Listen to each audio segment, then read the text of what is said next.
Hello বন্ধুরা, আজকে আমি কাঁঠালের বীজ দিয়ে রেসিপি করব। কাঁঠালের বীজ বাটা করব।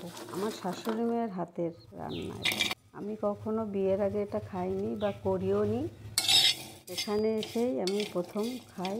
বীজগুলোকে থোকা ছাড়িয়ে নেব, তারপরে খোলায় তেলে নেব। সামান্য একটু ঢাকা দেব, ঢাকা দিয়ে একটু বাদেই নরম হয়ে যাবে। ওগুলো বেশি ভাজা যাবে না, তাহলে শক্ত হয়ে যাবে, বাটতে গেলে কষ্ট হবে। পেঁয়াজ কুচিয়ে নিলাম। এই দেখো ভাজা হয়ে গেছে। একটু ঢাকা দিয়েই নাড়াচাড়া করলেই নরম হয়ে যায়। খুবই সুন্দর নরম হয়ে গেছে। দেখো, বেশি ভাজলে কিন্তু বাটতে খুব কষ্ট হয়।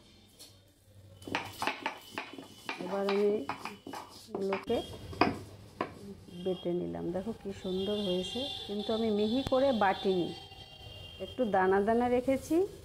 খাওয়ার সময় মুখে পড়লে না ভালো লাগে। আর দেব শুকনো লঙ্কা, ফেলে নিয়েছি 3টে শুকনো লঙ্কা বেটে নেব।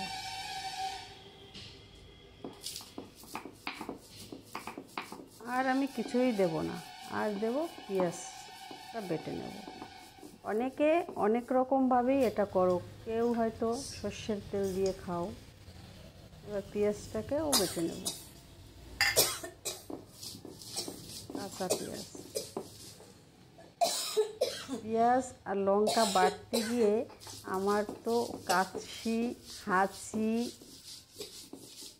চোখের জল সব বেরিয়ে এসছে।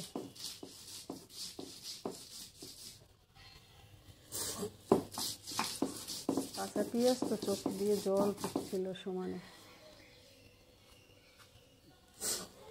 এভাবেও তোমরা খেয়ে দেখো, অনেক ভালো লাগে।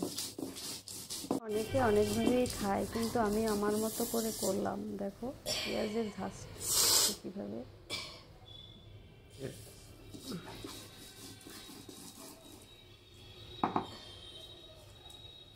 কিছুই দেব না, দেখো এইভাবেও তোমরা খেয়ে দেখো একটু। এবার এটা লঙ্কা, পেঁয়াজ বাটা, লঙ্কা বাটা আর একটু লবণ, একটু দিয়ে জাস্ট মেখে নেব। আমার ক্যামেরার কোয়ালিটি খুব খারাপ জানো তো, যার জন্য ছবিটা একদম বাজে লাগছে। তোমরা একটু কষ্ট করে দেখো। একটু দানা দানা, এইসব অনেক না ঝামেলার খাবার, একা খেতে ইচ্ছে করে না জানো। আমি এই ছেলেটা আজকে ছুটির দিন, তাই দুজনে খাবো। অনেক লোক থাকলে এগুলো করতেও ভালো লাগে, খেতেও ভালো লাগে। একার জন্য ইচ্ছা করে না। তোমরা এইভাবে করে দেখো।